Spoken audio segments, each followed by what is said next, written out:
Welcome to a new edition of the Famous Interviews with Joe Dimino. On this episode, we talk with entrepreneur, coach, speaker, healthcare pro, and the UNSTUCK Strategist, Dr. Sherlonda Adkins. This thought leader, world traveler, philanthropist, and dreamer has spent the last 26 years serving a diverse population of patients, clients, students, and audiences. Dr. Adkins is the CEO and founder of PsychMYway, South Carolina's first PA-owned telepsychiatry practice, and is also one of a few psychiatry providers treating patients in the United States Virgin Islands. She helps clients get to where they dream to be. She is also living her best dream. Enjoy this story.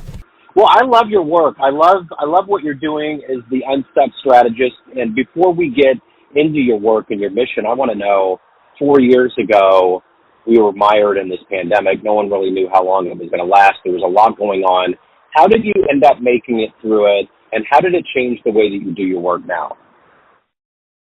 Wow. Well, it was really interesting because I launched my practice in 2020 in January, literally before the world found out we were going to be in a pandemic. So I had no clue that I was ahead of the curve in such a major way. But interestingly, now from my patient standpoint, a lot of my patients fared better during the pandemic, those who dealt with anxiety, because a lot of them had anxiety that would be exacerbated by even being in traffic on a daily basis or, interacting with coworkers. And so when everyone was forced to be home, they were like, hey, we are living our best lives. Like, I don't ever want to go back.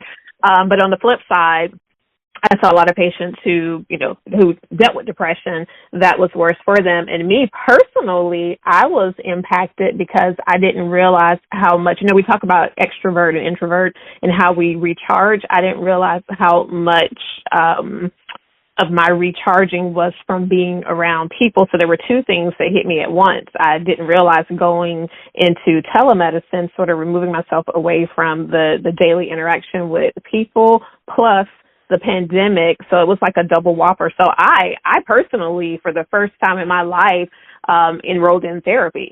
So it was one of those things where it's like, okay, we have a pandemic that's going on. I just went out and started this practice, have no clue how it's going to go. We are dealing with a lot of social injustices. And, as an African-American woman who has an African-American son and daughters and a husband, just being more alert. Then there was, also I was getting ready to go back to school and work on my doctorate. So there were so many things happening at one time. And I felt like my world around me was changing faster than I could establish roots for stability. So I was like, you know what? I'm always recommending this for my patients. I think there's no better time for me to get into some therapy. And so that was one of the things that helped me to fare during the pandemic. And then setting, like a lot of other people, having to set up new daily routines to keep structure and purpose in my day. And because of the type of work that I do, I pour into others on a consistent basis. So I had to up the ante on my personal soul nourishment so that I could continue to pour out. So that was, I guess, the gist of it. Yeah, for sure. Well, and there's so much going on in your life as an entrepreneur, philanthropist. You're in the medical world. You're a speaker. But if we were to boil all of this down in 2024 to get to the heart and soul of what you do on a daily basis, I'm going to put you in front of a bunch of third grade students at career day, and one of the kids says, hey, what do you do for a living? How would you answer that child? I inspire people. I help people get unstuck and create lives they don't have to escape. That's it in a nutshell. So what did you want to be in the third grade? What was your dream to grow up and become? When I was in third grade, I think I had gotten past the astronaut phase. At one point, I wanted to be an astronaut. Then it was a veterinarian. So I think I was still maybe at the veterinarian stage. So how did this happen? Take me back to where you were born and raised. You're obviously highly motivated. You give a lot of yourself and to your patients. How did all of these attributes and skills get planted in you and evolve into who you are today? A lot of it came from my mom. So my mom was one of those moms who's like, you can be anything. And I almost feel like parents have to tell their kids that. They're the one person in the world who kind of have to give your child that encouragement. But I believed it.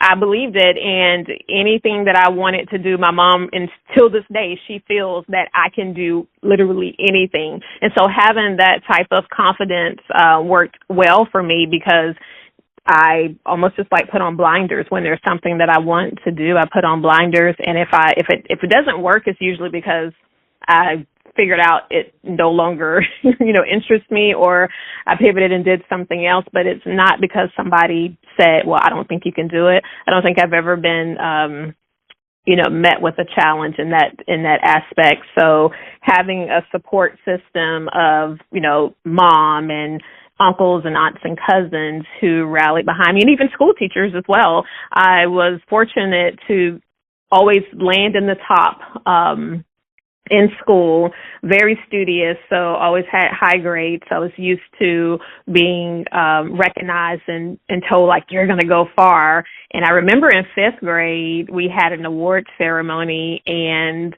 I won a lot of awards, and one was most likely to succeed. And that stuck with me. Yeah, so I just always felt like I had support.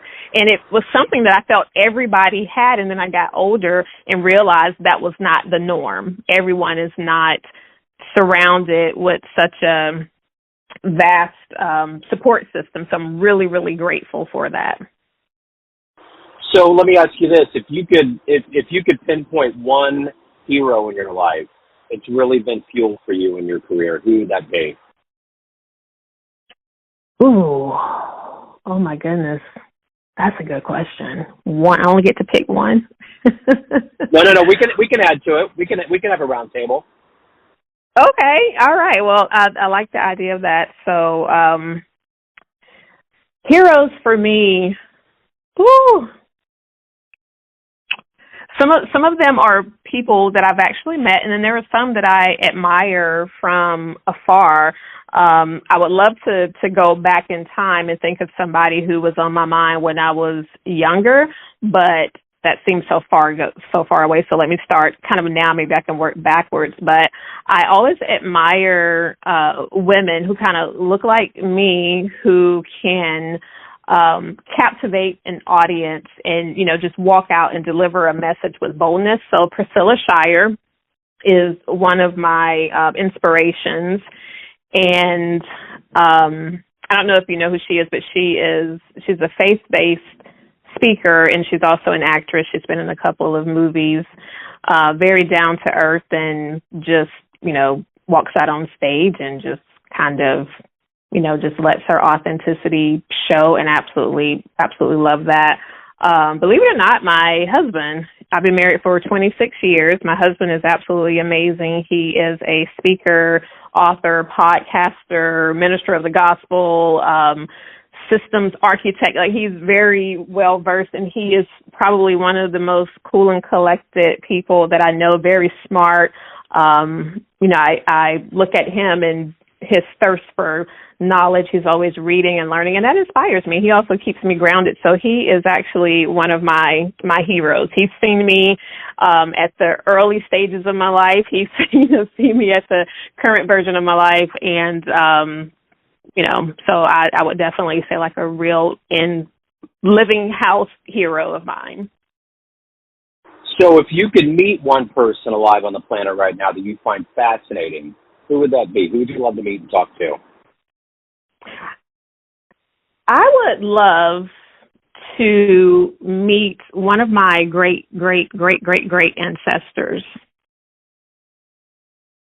Someone, and I have not traced my family history, so I only know my, great grandparents, and beyond that I don't know. But if I had the opportunity to reach back and meet anyone on this earth and sit down and actually talk to and be inquisitive and just find out how they think, it would be somebody maybe several generations ago as part of my bloodline.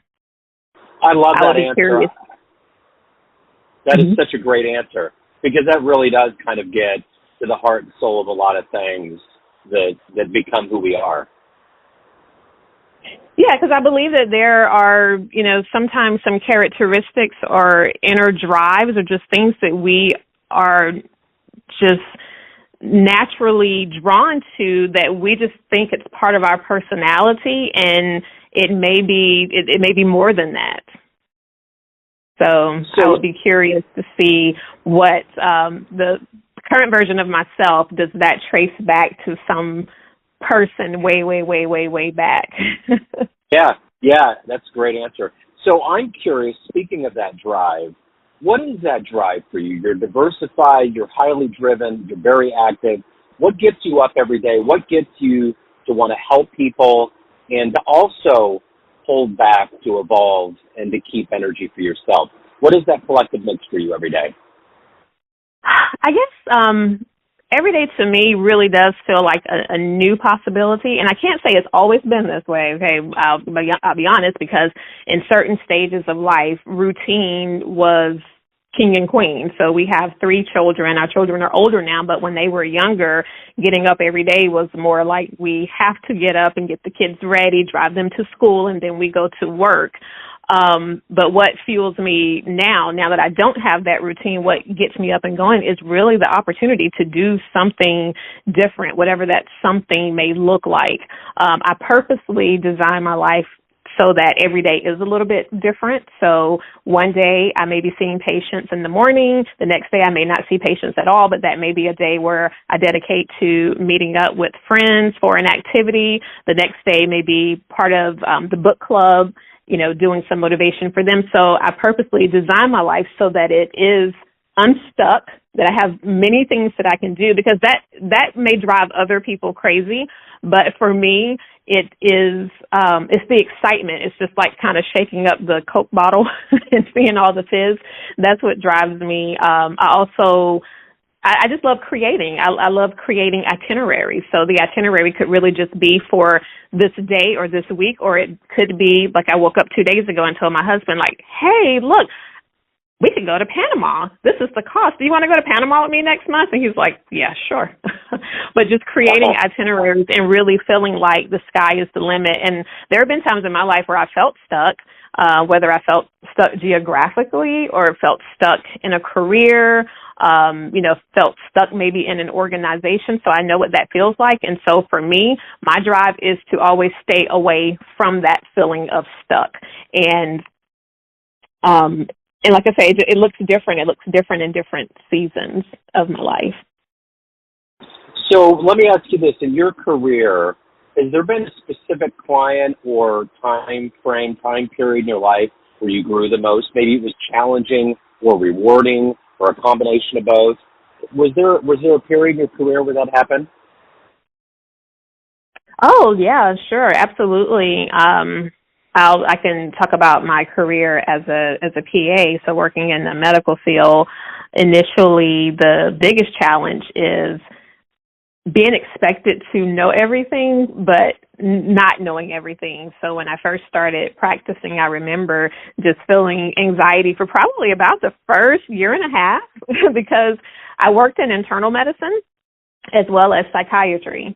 And so as you can imagine, in internal medicine, you never know what's going to come into the office that day. It could literally be I'm having stomach pains to, I think something stuck in my ear, and just not knowing what's going to come in and if I would know how to help a person. That was anxiety provoking. So that it was very challenging, but we grow through challenges, right? So that led me to learning more, consulting with colleagues. And then one day I just kind of woke up and I was like, oh, I'm doing this. And I reminded myself of how I felt when I first started and realized the growth. And so that was one. Another challenge was working in a different region. So the majority of my patients are, we're kind of homogenous. I mean, we live in the U.S., we're in the same region in South Carolina, but when I started practicing in the U.S. Virgin Islands, well, it's a different culture. And even having to establish trust with the patients because I'm an outsider. I didn't grow up on the island.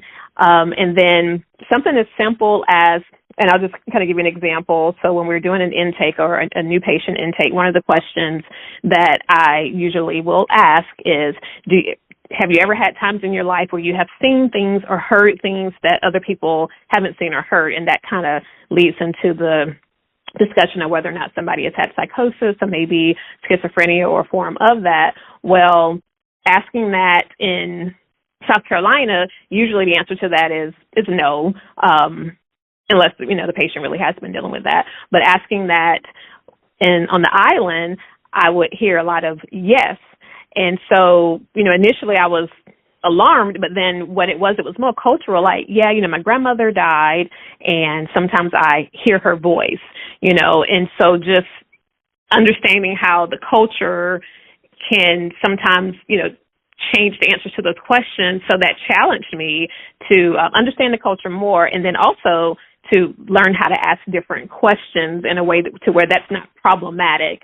But yeah, so that was just one example that was, kind of recently it was a challenge. And so let me ask you this. Of all of the things that you've accomplished and evolved into in your life, what are you the proudest of? Oh, that's an easy one. I am absolutely the proudest of my children. I'm so proud of them because I don't know if you ever feel this way, but sometimes I look at myself and I'm like, it doesn't feel like I've been out of high school that long, but I'm old enough to have, graduated from high school, have a husband, have these amazing humans, and my children, they're history-making children. They've done things, they've been recognized, but beyond that, they're just amazing human beings, and being able to sit back and watch them wherever they go in the world to find their place and to, exhibit their leadership skills and just create a community for themselves is just so rewarding and fulfilling because I understand the cycle of life. I won't always be here. There was a time in their lives where I provided the guidance and gave them all the information that they needed, and now being able to sit back in this bird launching stage and watch those babies fly is absolutely amazing. It's the thing that I'm most thankful for, and just being alive to see it.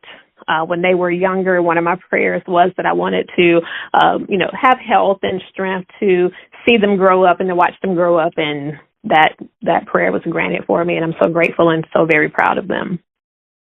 So speaking of youth, if you had a dream and you ran into the 18-year-old version of you, and you could give that young version of you a piece of advice based on the life you've led, the wisdom you've gained, what advice would you give your younger self? I would say to 18-year-old Sherlonda that you have everything that you need already. You were given the raw materials, and every step that you take from now on is really just going to be to enhance that. You don't have to go and find yourself. You are who you are. You have been gifted and created with a unique and specific set of skills that will open doors for you. So just remain true to yourself. If you want to break out into a dance in the middle of the street, do it. Don't worry about what people think. You create the standard. You get to define what success is. That's what I would say to 18-year-old Sherlonda. So at the end of the day, everyone has a perception of you, family, friends, everybody you speak to, clients, everyone around you that knows you in a different light, but you ultimately run the show. What's your perception of you? Who do you think you are? I believe I am a light.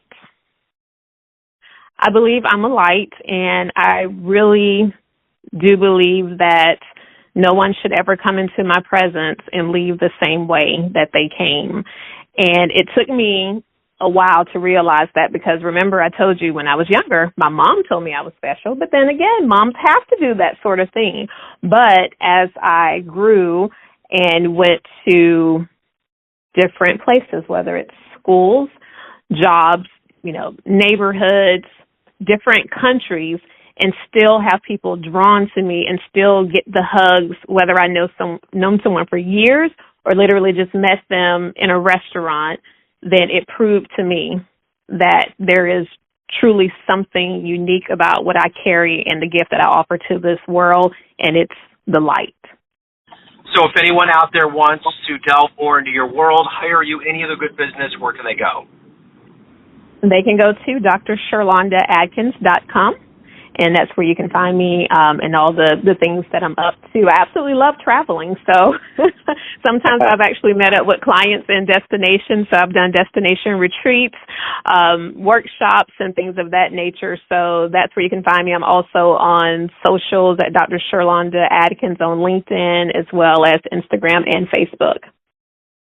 Wonderful. Sherlonda, this has been great. Thank you so much for giving us your story, for the work that you're doing. Keep doing the wonderful work out there.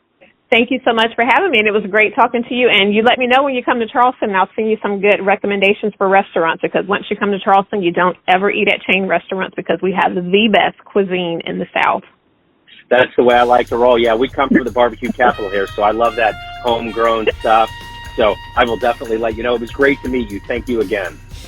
You're welcome. Have a great day. Thanks for tuning in to another famous interview with Joe Dimino, where we cover the world of art, literature, business, spirituality, music, and more from around the globe. Our esteemed theme music was composed and produced by the great E.E. Pointer of Kansas City's River Cow Orchestra.